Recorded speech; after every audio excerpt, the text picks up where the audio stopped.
Então acho que o caminho ele vai te ensinando muito isso, sabe? E aí, enfim, milhões de experiências, né? Acho que essas reflexões acontecem.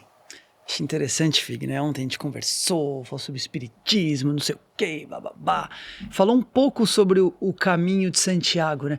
Mas aqui, assim, o caminho é isso, né? O caminho de Santiago me parece que é o todo, né? Para mim, o caminho é o andar de Jesus, tá? E aí eu vou falar da minha experiência e da minha crença, tá? Talvez para os outros não sejam. Mas eu digo o caminhar de Jesus no sentido dos ensinamentos dele. De ser humilde, de você ajudar o próximo. E esses ensinamentos que para mim são as bases fundamentais da minha espiritualidade, ele fundamenta o caminho. E aí quando você perguntou para mim quais respostas você queria e quais respostas você teve, e eu tive essa, que eu posso viver melhor se eu buscar um caminhar mais próximo de Jesus, dos ensinamentos dele. E aí, não só ele como uma entidade religiosa, mas ele como um exemplo, como um mestre. Então, se ele trouxe ensinamentos importantes para o mundo, e aí, igreja à parte, tá? Tô falando a entidade de Jesus, né? A pessoa. Por que eu não vou seguir os ensinamentos dele? Eu acho que a gente tem acho que aí justificado, a gente tem algumas pessoas podem ter alguma questão com a religião, enfim, pela história que existiu. Mas isso não faz... Pela crença também. Não faz que os ensinamentos dele sejam relevantes. E aí não só os ensinamentos de Jesus, mas você tem os ensinamentos de Buda, você tem os ensinamentos de outros profetas e de outras religiões. Se você pegar o core de todas as religiões, e aí é o que eu acredito, o que vai estar lá no centro? Amor e caridade. Depois o ser humano distorceu, fez algumas regras, fez algumas coisas, que eu acho que algumas fazem sentido, algumas podem não fazer, na minha visão, na minha crença. Mas eu acho que a essência de tudo é um viver melhor. É um viver no amor, é um viver na caridade. Em prol da unidade, em prol do todo. Em prol da unidade, né? E do desenvolvimento. Então acho que quando você entende que todas as religiões, para mim pelo menos, elas pregam isso, elas buscam isso, o aprimoramento espiritual, individual, o amor ao próximo, caridade, tá aí. Então, por isso que quando pergunto para mim, putz, que religião você segue? Eu vou falar que eu sou espírita. Mas eu já estudei o budismo, já estudei espiritismo, a umbanda, enfim, e tô aberto para todos. Então, se eu falar sobre lei de causa e efeito, que a gente fala no espiritismo, posso estar podendo falar de karma também. Se eu falar de energia, se eu falar de fluxo de energia, campo energético no espiritismo, eu posso falar de chakras também. Total. Tá tudo interligado. Para mim, pelo menos, é algo como se... a religião é um método que vai te tocar, né? Para você vai te tocar os chakras, para mim vai me tocar o karma, pro outro. Então é o que toca, né? E às vezes é engraçado, né? Porque a gente fica aqui, você fica estudando karma e putz, que é esse tal de karma? Aí vai pro espiritismo e ele fala a mesma coisa. E aquilo te toca, né? Tava até conversando com um professor, ele falou isso, né? Que ele tava conversando com a mestra dele e tal, falando sobre um assunto, e ele dá a primeira aula, o primeiro semestre, né? Um dos temas é o Bhagavad Gita, que é um conto indiano, né? Que é dentro do Mahabharata, enfim. E aí que, cara, sempre ele deu essa aula, assim, durante 10 anos.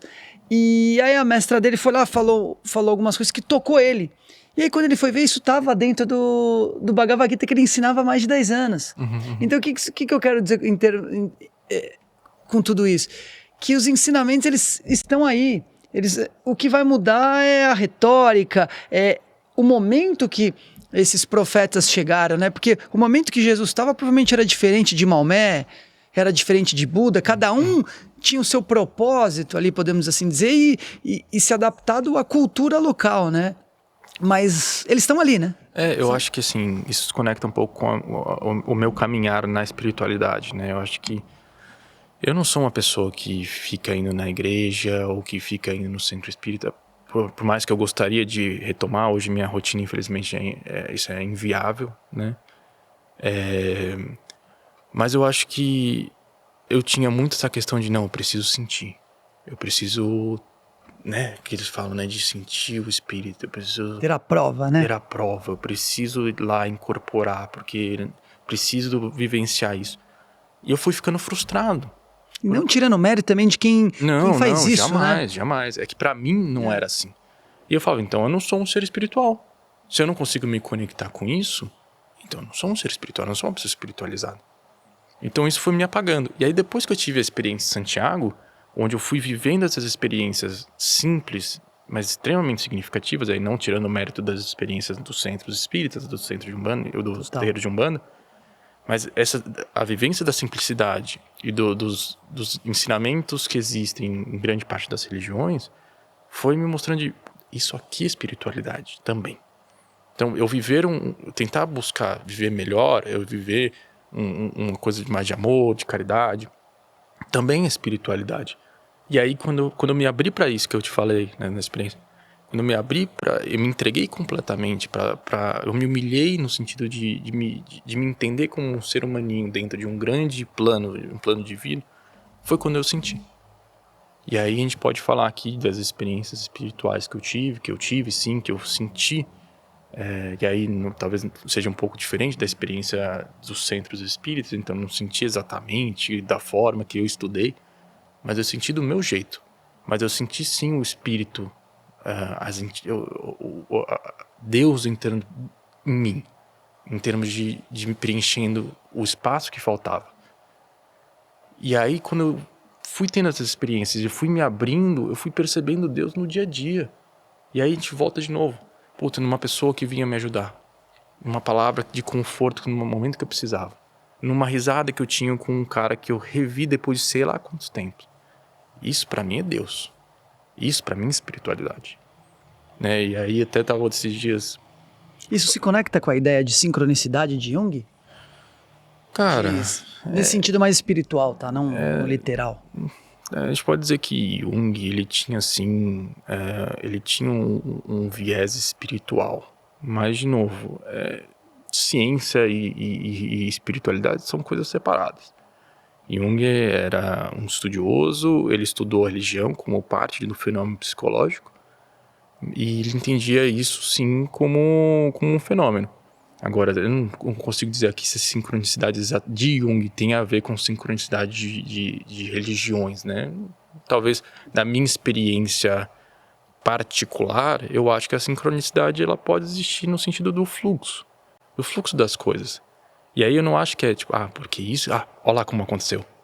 Não, é porque existe sim um fluxo das coisas, dos acontecimentos. E aí, que é mais ou menos o que você estava falando. Aí sim eu acredito um pouco na sincronicidade, nesse sentido de estar aberto às experiências e entender que o que eu entendo de sucesso, o que eu entendo como vida, como o que vai acontecer na minha vida, o que eu gostaria, não necessariamente é a verdade, é o que vai acontecer. Mas o que vai acontecer vai ser tão bom quanto. Porque vai ser exatamente o que precisa ser. Né? Então eu acho que quando eu falo disso, eu acho que é nesse sentido, né? De você estar aberto às experiências.